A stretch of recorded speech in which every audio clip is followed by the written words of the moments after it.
Hello everyone, welcome back to my channel. This is Meenu Thakur. तो आज हम हिंदू एनालिसिस करेंगे। कई बच्चों की डिमांड्स थी, थोड़ा लेट हूँ मैं, बट ठीक है, कोशिश करूँगी थोड़ा सा चीज़ें मैनेज हो और जल्दी आपके सामने ये आ पाए। आज मैंने 2 आर्टिकल्स चूज़ किए हैं और मेरा पर्पस था कि मैं उसको इस तरीके से कवर करूँ कि प्रीलिम्स भी आपका कवर हो और मेंस भी। ठीक है, तो स्टार्ट करते हैं इस आर्टिकल से। अगर आप देखोगे आजकल न्यूज़ में बहुत ज़्यादा एक आयर के पॉइंट ऑफ व्यू से, इंटरनेशनल पॉइंट ऑफ व्यू से चल रहा है आपका इंडिया और ईरान के क्लोजनेस, है ना।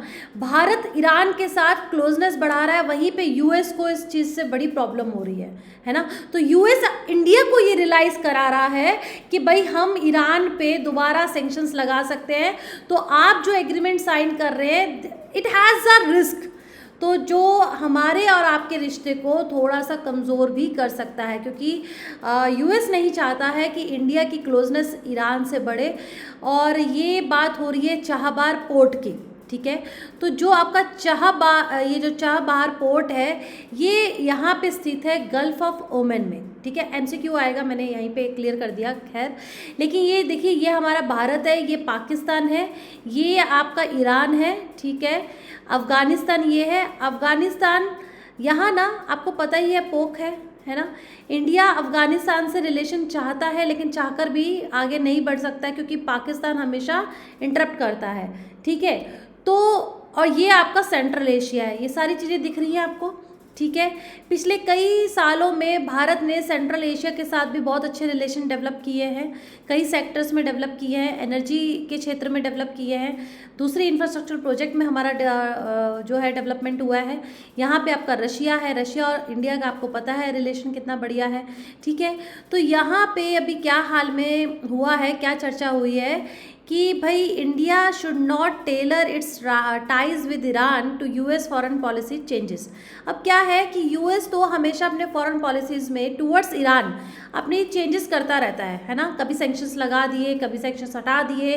अकॉर्डिंगली इंडिया कैसे अपनी टाइज को ईरान के साथ चेंज करेगा। ठीक है, तो चाहबार पोर्ट जो है वो भारत के लिए बहुत ही सिग्निफिकेंट रोल है for Indian economy's growth, for geo political reason में भी हमें स्ट्रॉन्ग करता है। ये चाहबार पोर्ट जो है ये इंडिया के लिए बहुत ही महत्वपूर्ण है। तो भाई यूएस बार बार सैंक्शंस लगाता है, हम बार बार डर से, प्रेशर से आकर जो एग्रीमेंट साइन करना है वो नहीं कर पाते हैं। कभी वो ईजी कर देता है यूएस, कभी वो टफ कर देता है। तो इस बार भी ऐसा ही हुआ जब हमने ईरान के साथ अपनी नज़दीकियाँ बढ़ाई हैं इस चाहबार पोर्ट को लेकर। तो जो यूएस के फॉरेन मिनिस्टर है उन्होंने इस पर थोड़ा सा एतराज़ जताया है, लेकिन इंडिया ने अभी चुप है, उस पर कुछ भी ऐसे रिएक्ट नहीं किया है। तो ये आर्टिकल इसी तरीके से है कि इंडिया को क्या करना चाहिए। ठीक है, तो ये पहला देखो 2 पार्ट में डिवाइड है। फर्स्ट पार्ट ये है, सेकंड पार्ट ये है।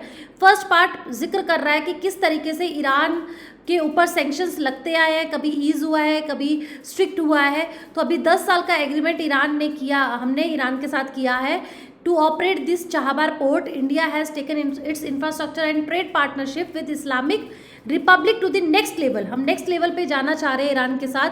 वहीं पे जो इन्वेस्टमेंट भी मैं बता दूं कि $120 मिलियन रहेगा। क्रेडिट फैसिलिटी भी रहेगी $250 मिलियन की, जिससे कि हम उसमें टर्मिनल जितने भी हैं हम अपने उसको ऑपरेट कर पाए चाहबार पोर्ट के, जो कि शाहिद बेशती पोर्ट में इस रीजन में स्थित है, गल्फ ऑफ ओमान में है।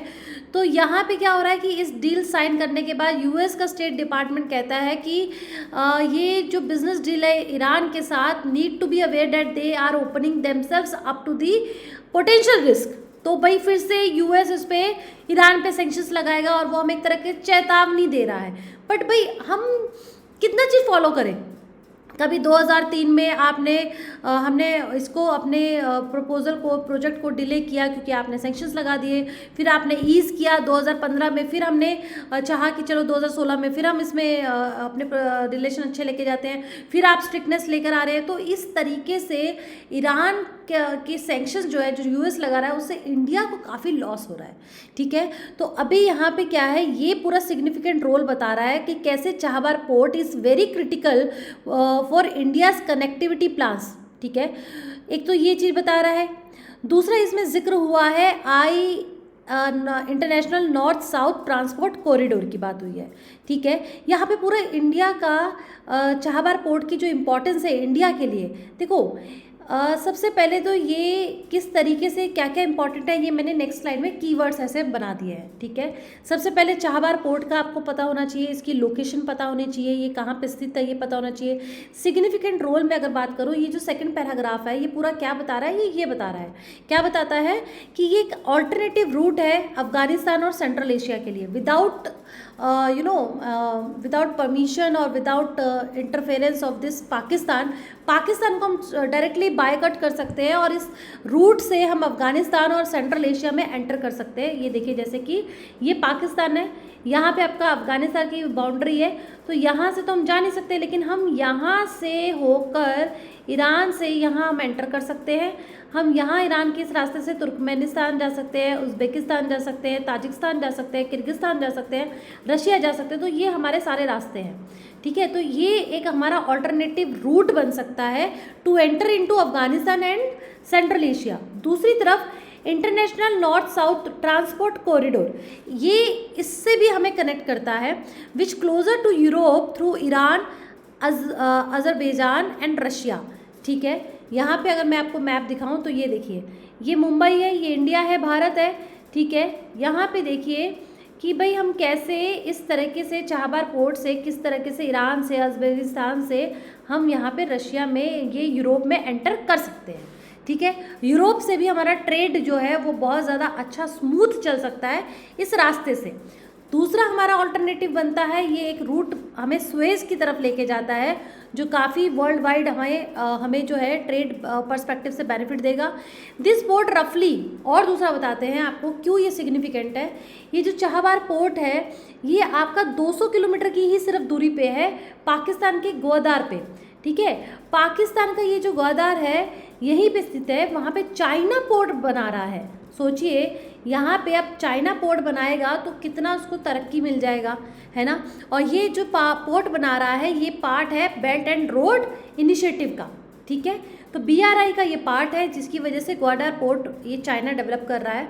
तो कहीं ना कहीं हम इसे काउंटर बैलेंस भी कर सकते हैं थ्रू डेवलपमेंट इन दिस और closing development in this Chabahar port. India can counter balance of this China's Gwadar port, ठीक है।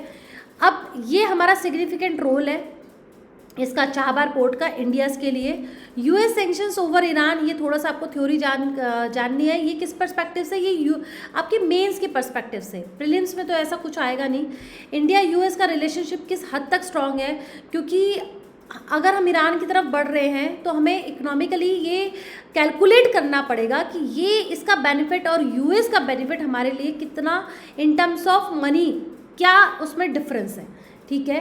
चलिए अब यही मैंने आपको बताया कि अभी क्या हुआ, Trump is trying to increase the pressure on Iran but that means threading the needle with a major ally. तो वही है कि US जो है वो इंडिया पे भी एक प्रेशर दे रहा है इनडायरेक्टली वे में। चलिए प्रीलिम्स का अगर क्वेश्चन देखें तो पहली स्टेटमेंट है, it is the only port of Iran with direct access to ocean. The port is strategically important for India as it will help to boost ties with the Central Asian countries। ये तो बिल्कुल सही हमने देखा भी। It is located in the Gulf of Aden, मैंने आपको बता ही दिया है। अब फर्स्ट स्टेटमेंट चेक करनी है, it is the only port of Iran, ठीक है। तो भाई ये जो फर्स्ट स्टेटमेंट है ईरान के 26 पोर्ट है, ऐसा नहीं है सिर्फ यही पोर्ट है, but this Chabahar port is the only port which has direct access with the ocean, ठीक है। तो इस तरीके से आपकी तीनों ही स्टेटमेंट सही हो जाएगी, ठीक है। इंडिया की पोर्ट बहुत है, अब यहाँ पे क्या था, it is the only port of Iran with the direct access. Yes of course, जब ओनली वर्ड आ जाता है ना तो बहुत ट्रिकी हो जाता है, बहुत श्योरिटी चाहिए आपको कि वो स्टेटमेंट सही है या गलत है। So hence answer D will be the correct answer of this question. Next इसी पे मेंस क्वेश्चन के पहले हम एक और देख लेते हैं, एक प्रीलिम्स के पॉइंट ऑफ व्यू से क्वेश्चन। मैंने अभी जिक्र किया था international north south transport corridor.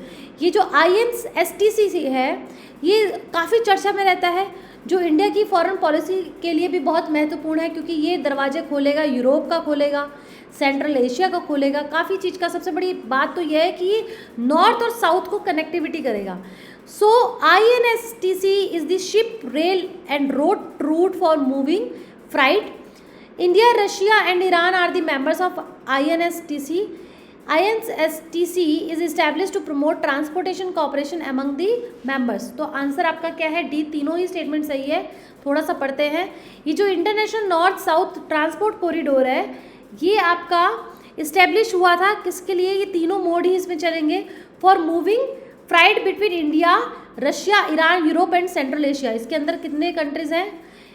1 2 3 4 5. Europe का आपको पता ही है, 27 मेंबर कंट्रीज है यूरोप की. सेंट्रल एशिया में कौन कौन सी कंट्रीज आती है, ये आपको याद होना चाहिए भाई. INSTC would enhance accessibility to the land locked Central Asian nations. ये भी एक स्टेटमेंट UPSC बना सकता है. It is not a new concept. This ancient route was used by European, Indian and many other foreign traders to reach out to the Central Asian markets. During the time of the Swavid dynasty, it is estimated that around 10,000 Indian traders were spread across the empire. ठीक है, तो ये इस तरीके से कि ये it is the first, it is the new concept नहीं, ये पुराना concept है. ठीक है, अब करंट अगर हम बात करें तो इसके कुछ प्रोजेक्ट्स हैं जो इनिशिएट किए हैं रशिया ने, इंडिया ने एंड ईरान ने. 2000 में ही ये सेट किए गए हैं. Modern day INSTC is a multi modal transportation route linking Indian Ocean and Persian Gulf to the Caspian Sea via Iran and then onwards to the northern Europe via Saint Petersburg in Russia. ये बहुत important है, very important. This route primarily involves moving freight from India, Iran, Azerbaijan and Russia via ship, rail and road. तीनों ही mode से आप जा सकते हैं. The objective of this corridor is to increase trade connectivity between major cities such as Mumbai, Moscow, Tehran, Baku, Bandar Abbas, Astrakhan, Bandar Anzali etc. कुछ महत्वपूर्ण है, उनको ज़रा याद कर लेना. तो ये आपका इस क्वेश्चन का एक्सप्लेनेशन है. अब देखते हैं मेंस के पर्सपेक्टिव से क्या क्वेश्चन बन सकते हैं. पहला अगर हम क्वेश्चन देखें चाहबार पोर्ट पर, तो why is Chabahar port important to India. देखो सबसे पहले इसमें क्या करेंगे, what is its geopolitical significance. अब आप इस क्वेश्चन को कैसे एड्रेस करोगे, 3 पार्ट होते हैं, है ना. इंट्रोडक्शन पार्ट, उसके बाद मेन बॉडी, देन कंक्लूजन. ठीक है, इंट्रोडक्शन में आप थोड़ी चाहबार पोर्ट के बारे में बताएंगे, एक ब्रीफ इंट्रोडक्शन देंगे. मेन बॉडी में जब आप स्टार्ट करेंगे तो उसकी इंपॉर्टेंस से स्टार्ट करते जाएंगे और ये भी आप जिक्र करेंगे यूएस के सैंक्शंस को भी मेन बॉडी में करेंगे कि भाई मेन बॉडी के एंड में आप ये कर सकते हैं कि भाई इतना सिग्निफिकेंस होने के बाद एक सैंक्शंस लग रहे हैं, हम उसको भी, क्योंकि वो कहीं ना कहीं चैलेंज है ना. क्रिटिकल एनालिसिस नहीं है, बट आप चैलेंज में 2-3 लाइनों में ये बता सकते हैं कि क्यों अभी इंडिया उतना चाहबार को पोटेंशियली जितना यूज़ करना चाहिए क्यों नहीं कर रहा है, क्योंकि बीच में हर्डल्स हैं, that hurdles imposed by US. ठीक है, उसका थोड़ा सा जिक्र करते हुए, करंट से टच करते हुए, क्योंकि हाल ही में ये एग्रीमेंट साइन किया है, तो भाई यूएस के इस तरीके से थे, सैंक्शंस थे, बट स्टिल फिर वो उस तरीके से कंक्लूजन का वो पहला पार्ट बनेगा और एंड में करते करते कि India should develop more in this Chabahar port for its economical point of view. तो ये आप पॉजिटिव से एंड कर सकते हैं अपना आंसर. ठीक है, तो आप चाहें तो आप लिखकर भी कमेंट बॉक्स में अपना आंसर को स्कैन करके भेज सकते हैं. I will definitely give you the feedback. ठीक है, तो इस तरीके से हमारा भी इंटरेक्शन बढ़ सकता है. Second question is based on this INSTC.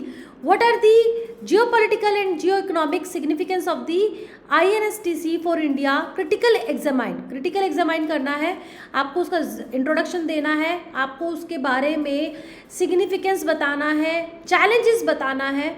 ठीक है, क्योंकि जब हम किसी भी कंट्री से, अगर हम जियोपॉलिटिकल देखें, जब हम एक देश से अपने रिलेशंस अच्छे करते हैं, क्योंकि हम तो डेमोग्राफिक, ये अगर हम बात करें तो ये एक ऐसा वर्ल्ड में रह रहे हैं जो सारे देश एक दूसरे से कनेक्टेड है.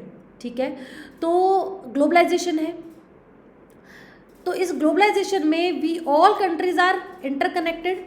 अब एक कंट्री दूसरी कंट्री से भाई मुंह सड़ा रखा है, हमें तो दोनों कंट्री से रिलेशन बनाना है, तो किस तर्ज पे बनाना है, क्या लॉस करना पड़ेगा, क्या सहना पड़ेगा, क्या क्या चैलेंजेस है, ये सारे पॉइंट्स आपको ब्रीफ पता होना चाहिए. ठीक है, जैसे अगर हम यूएस के साथ अब जैसे ईरान के साथ बना रहे हैं, तो यूएस क्या कर सकता है, यूएस पाकिस्तान के साथ मिलकर फिर हमें थ्रेट कर सकता है. है ना, हमारे लिए एक चैलेंज जो रिस्क है वो पोज कर सकता है। उसी तरीके से रशिया क्या करता है, जब हम यूएस की तरफ जाते हैं तो रशिया अपना हमारे साथ रुख बदल लेते हैं, वो फिर चाइना को साथ देने लगते हैं, या पाकिस्तान। इस तरीके से ना कंट्रोवर्शियल इस तरीके से पॉलिटिक्स चलती है, इसीलिए इसको जियोपॉलिटिकल नाम दिया गया है। ठीक है, चलिए अब नेक्स्ट आर्टिकल था the hyper politicization of Indian higher education. देखो अब मार्केट में भारत की नो डाउट यूथ या डेमोग्राफिक डिविडेंड बहुत ज़्यादा है पूरे वर्ल्ड में, है ना। हमारे भारत में यूथ बहुत है, और मैं आपको बताऊं 86% यूथ हमारी बेरोज़गार है, नौकरी नहीं है, पढ़े लिखे लोग नौकरी नहीं है। क्यों?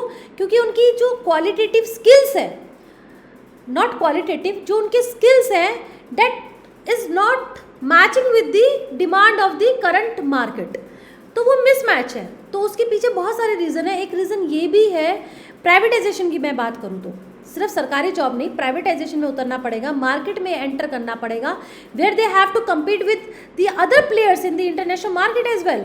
तो उसके लिए यूथ को भैया क्या चाहिए? Qualitative education. क्वालिटेटिव एजुकेशन कैसे होगी? देखो quality is also depend upon the policy maker कौन है?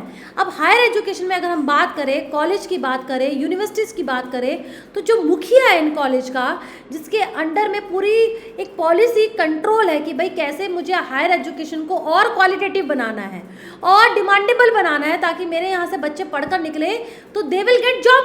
भाई एजुकेशन क्यों पा रहे हैं हम, क्यों ले रहे हैं? हमारा मेन मकसद क्या है भाई? To achieve to pass this examination, to get job in the future market, in future to make our career strong। यही है ना, यही सबके पीछे है, मंशा यही है। अब हायर एजुकेशन में जो पॉलिसी मेकर है, आपका प्रिंसिपल है, आपका वाइस चांसलर है, they are not highly qualified. जब आप ही हाईली क्वालिफाइड नहीं हैं, आप ही के अंदर वो सारी खूबियाँ नहीं हैं, how you can make the policy और योर एजुकेशन क्वालिटेटिव और match with the world level standard? तो सबसे बड़ा रीज़न क्या है कि इनके जो प्रिंसिपल्स हैं वो अपॉइंट कौन कर रहा है? पॉलिटिशियंस अपनी जान पहचान से। और वो जो पॉलिटिशियंस अपनी जान पहचान से प्रिंसिपल्स बना रहे हैं, वाइस चांसलर बना रहे हैं, उनकी क्वालिफिकेशन अगर आप देखोगे तो उनकी क्वालिफिकेशन बिल्कुल भी जितनी एलिजिबिलिटी चाहिए वो रिक्वायरमेंट उसको क्वालिफाई नहीं कर रहा। तो इस पूरे आर्टिकल में यही बात हो रही है कि भाई ये बीजेपी की निंदा कर रहे हैं कि ये पहली बार ऐसा है इंडिया की पोस्ट इंडिपेंडेंस हिस्ट्री में कि डायरेक्ट इंटरफेरेंस चल रहा है एकेडमिक लेवल पे। बीजेपी डायरेक्ट इंटरफेयर कर रहा है for the in the matter of appointment of this higher education principal. अब ये आर्टिकल सुन के जो बीजेपी के बहुत ज़्यादा भाई मैं कह सकती हूँ ब्लाइंड भक्त जो हैं, उनको ये बहुत बुरा लगेगा। कुछ स्टूडेंट्स भी होंगे, लेकिन बेटा ये सच्चाई है, ये मैं नहीं कह रही हूँ, ये पर्सन जो फिलिप्स G.L. बैक हैं ये कह रहे हैं। ये इनका एक आर्टिकल है, इन्होंने ये बताया है हिंदू के न्यूज़पेपर में। अब आप कहेंगे हिंदू तो भैया एंटी बीजेपी है, ऐसा नहीं है, सच्चाई है कहीं ना कहीं। ये मेरे नोन में भी है, मैं आपको नाम नहीं बता सकती, ये मेरे नोन में है कि कुछ कॉलेज के प्रिंसिपल्स ऐसे हैं जिनकी खुद की एलिजिबिलिटी मैच नहीं कर रही है, but still they are principal of the college, they are running the administration of the college. जो बच्चे 12th पास होकर जा रहे हैं, अंडर ग्रेजुएट जो है UG खासकर हैं, वो उनका सोचिए उनका भविष्य कहाँ है। तो ये सारी बात इस पूरे आर्टिकल में है। अब इसका इम्प्लीकेशन मैंने इस पूरे आर्टिकल का देखा तो क्या क्या लिखा है। This trends are extra ordinary dangerous for Indian higher education and civic life in general. Most important and independent and free academic sector is very important for any society. The academic profession must be free to engage in unfettered research and have the ability to publish and to speak out in areas of their academic expertise. ठीक है, तो this is as true for the soft science as it is for STEM, science, technology, engineering and mathematics. अब सोचो जो BTech के college है, अगर वहाँ का प्रिंसिपल जिसकी खुद की क्वालिफिकेशन बीटेक नहीं है तो वो बीटेक में क्या चेंजेस लाएगा? बीटेक तो टेक्नोलॉजी कह रही है ना, bachelor of technology, and technology demands changes as per the requirement of the current scenario. तो ये पूरा का पूरा आर्टिकल यही दर्शा रहा है। ठीक है जी, लोकसभा चुनाव चल रहे हैं, वोट बड़ा सोच समझ के देना है। पॉलिटिकल क्वेश्चन है इस पे, मेंस का, प्रीलिम्स का कोई क्वेश्चन नहीं बनेगा ऐसा। Political interference in appointment of university leaders has been increase over the past decades, comment. ठीक है जी, चलिए, so with this I am ending my this Hindu analysis session here. अगर आपको पसंद आया होगा तो प्लीज़ अपना कमेंट में लिख के दीजिए। वो स्टूडेंट जिन्होंने मुझसे पर्सनली डिमांड की थी, प्लीज़ बेटा अपना जो एक्सपीरियंस है इस वीडियो का वो शेयर कीजिए। Thank you, good day.